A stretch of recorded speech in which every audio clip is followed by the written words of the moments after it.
یہ ویڈیو میں آپ کی اسکرین پر شیئر کر رہا ہوں انشاءاللہ. 1 منٹ پورا سن لیں، پھر اس کے بعد میں بات کروں گا. الکووید وما ادراک ما الکووید انه لویروس مبین بل عجبوا ان جاءهم من الصين البعيد فقال الناس إن هو إلا داء عتيد بل هو الموت الأكيد لا فرق اليوم بين الملك والعبيد فاعتصموا يا معشر الإنس بالعلم الرشيد واتركوا أديان التقاليد ألا تخرجوا لتشتروا السميد وامكثوا في بيوتكم إنه لبلاء شديد انتشار مديد اغسلوا أيديكم بالصابون الجديد لتنجو من هذا المرض العنيد لقد صدق العلم المجيد بقوله السديد ورشده الحميد. تو جناب والا یہ اس کی ہے سورۃ الکووید. ابھی ایک صاحب نے کامنٹ لکھا اور واقعی صحیح لکھا کہ اس کے حق میں ہدایت کی دعا ہی کرنی چاہیے.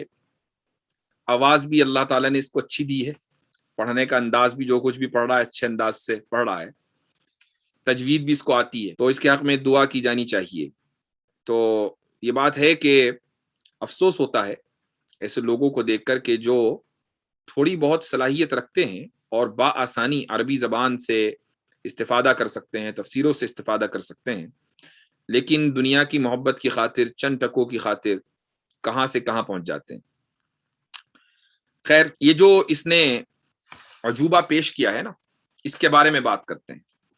الکووید وما ادراک ما الکووید. سب سے پہلی چیز ہے، دیکھیے اس پورے پیسج میں اگر ایک اس کا سینٹنس غلط ثابت ہو گیا کسی بھی اعتبار سے، چاہے وہ سائنٹیفکلی غلط ثابت ہو گیا، چاہے وہ لنگوسٹکلی غلط ثابت ہو گیا، وہ گرامیٹیکلی غلط ثابت ہو گیا یعنی گرامر کے اعتبار سے، یا یہ کہ وہ بلاغت کے اعتبار سے غلط ثابت ہو گیا، کسی بھی اعتبار سے وہ غلط اگر ثابت ہو گیا تو یہ قرآن کے چیلنج کا جواب نہیں. قرآن کے چیلنج کا جواب یہ تبھی ہوگا جب ان تمام کے تمام معیارات پر وہ پورا اترے. ایک جگہ بھی اگر ہم نے ثابت کر دیا، اور ہم اس کی ایک ایک آیت کو کرتے ہیں، 3-4 آیتوں کو دیکھ لیتے ہیں. آیت بھی میں اس لیے کہہ رہا ہوں کہ یہ کہہ رہا ہے، ورنہ دراصل ان جملوں کو آیت کہنا آیت کی توہین ہے. تو وما ادراکا مل کووید، قرآن کریم میں وما ادراکا 14 دفعہ استعمال ہوا ہے. جیسے الحاقۃ ما الحاقہ وما ادراک ما الحاقہ، القارعۃ ما القارعہ وما ادراک ما القارعہ. سورہ مدثر میں آیا وما ادراک ما سقر، سورہ انفطار میں آیا وما ادراک ما یوم الدین، سورہ قدر میں آیا وما ادراک ما لیلۃ القدر. تو جہاں جہاں بھی ما ادراکا آیا ہے، یہ ان چیزوں کے بارے میں آیا ہے جو انسان کے ادراک سے ماورا ہیں، بیونڈ ہیومن انڈرسٹینڈنگ، کہ انسان خود ان کو نہیں سمجھ سکتا، بیونڈ ہیومن پرسپشن، انسان کے ادراک سے دور ہے. یعنی انسان خود نہیں سمجھ سکتا کہ قاریعہ کیا ہے، حاقہ کیا ہے، لیلۃ القدر کی کیا حقیقت ہے، قاریعہ کیا ہے، سقر کیا ہے، یوم الدین کیا ہے، جب تک خدا خود نہ بتائے. تو اس لیے اللہ تعالیٰ آگے جو اس کا تعارف کراتا ہے اس کی طرف توجہ مبذول کرانے کے لیے وہ ما ادراکا کا اسلوب استعمال کرتا ہے.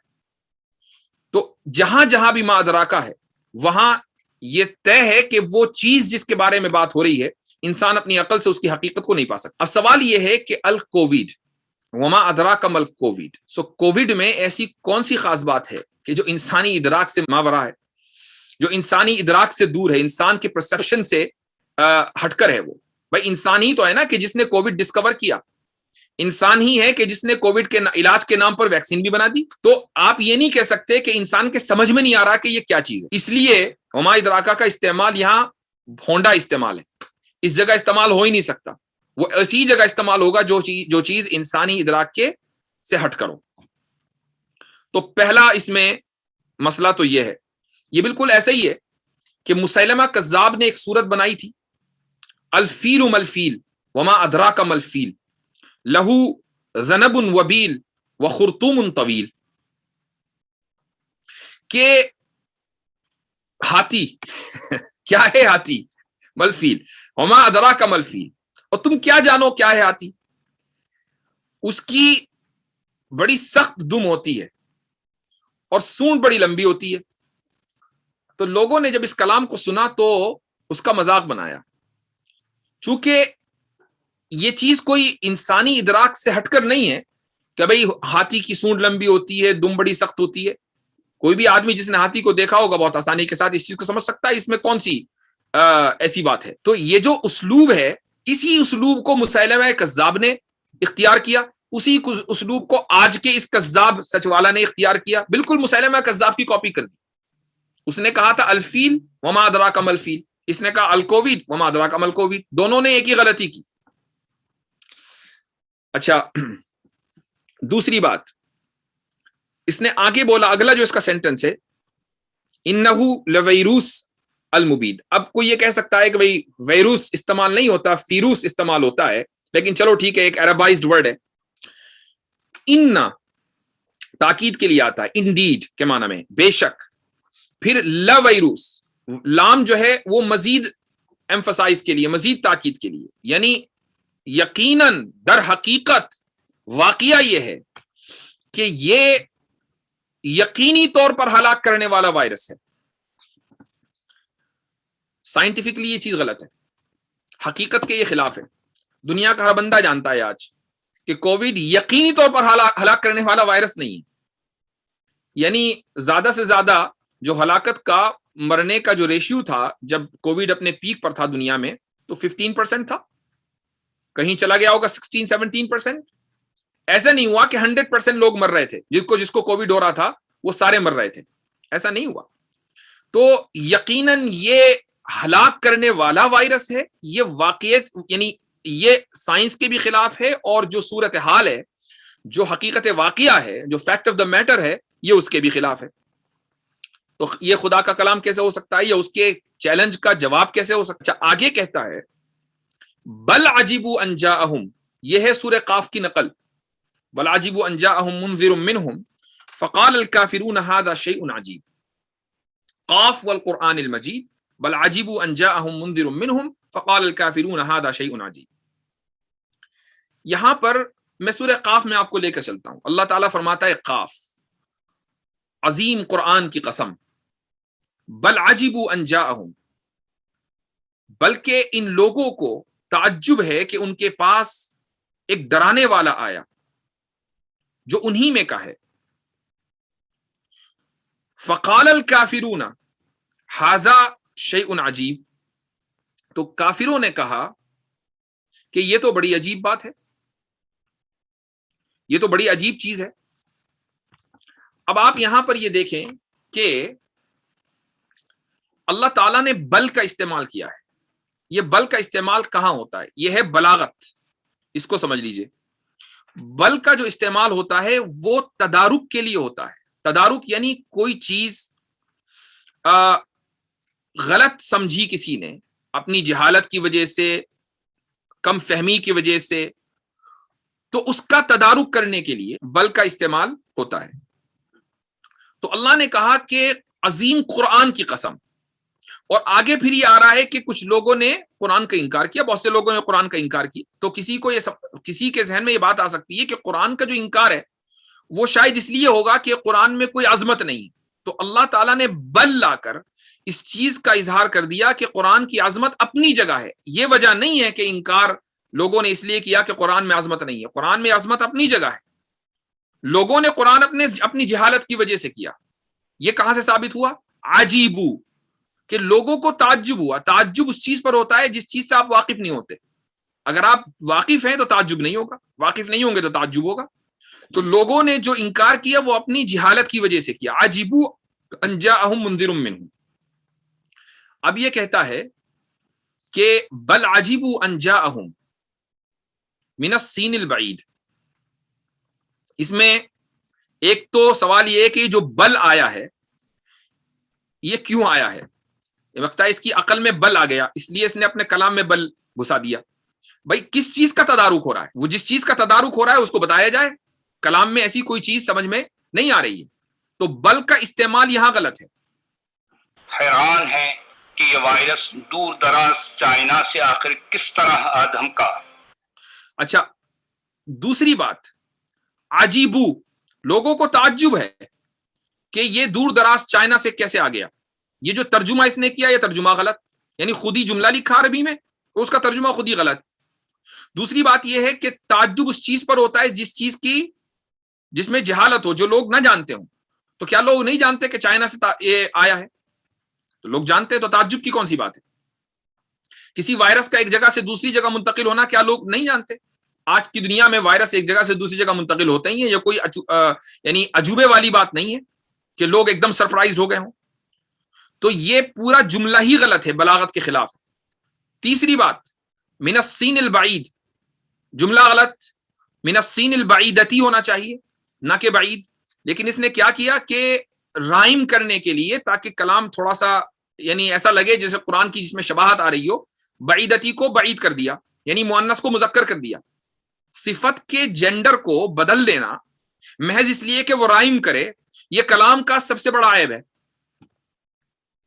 تو من السین البعیدتی ہونا چاہیے، چونکہ عربی زبان میں جو جگہوں کے نام ہیں چند جگہوں کے استثناء کے ساتھ، چند جگہوں کے ایکسپشن کے ساتھ، سارے کے سارے مؤنث ہیں، تو سین بھی مؤنث استعمال ہوتا ہے. ٹھیک ہے. آگے یہ کہتا ہے کہ اچھا ایک اور پرابلم ہے اس میں کہ لوگوں کو تعجب ہوا کہ یہ دور دراز کے چائنا سے یہ کیسے آ گیا. تو اب چائنا والوں کا کیا؟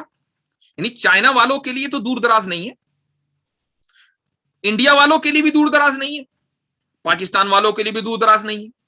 اور اس کلام کا جو خالق ہے سچ والا وہ انڈیا میں بیٹھا ہوا ہے، وہ چائنا سے دور نہیں بیٹھا ہوا. تو گویا کہ چائنا کے لیے، انڈیا والوں کے لیے، پاکستان والوں کے لیے، بنگلہ دیش والوں کے لیے تو یہ سینٹنس بالکل بے معنی ہو گیا، کیونکہ ان کے لیے تو چائنا دور دراز ہے ہی نہیں. ہاں اگر ان کے لیے ہوتا کہ بھئی کینیڈا نہیں وہاں سے آیا الاسکا سے، تو اب شاید یہ کہا جا سکتا تھا کہ دور دراز سے آیا. ان کے لیے تو چائنا بغل میں ہے، پڑوسی ملک ہے. اور پھر خود چائنا والوں کے لیے چائنا دور نہیں، وہ چائنا کے اندر بیٹھے ہوئے ہیں. تو گویا کہ یہ کلام چائنا والوں کے لیے ہے ہی نہیں. قرآن تو پوری انسانیت کے لیے ہے، وہ کسی خاص علاقے کو کہ لوگوں کو خطاب نہیں کرتا، وہ پوری انسانیت کو خطاب کرتا ہے. تو قرآن کے چیلنج کا جواب کیسے ہوا؟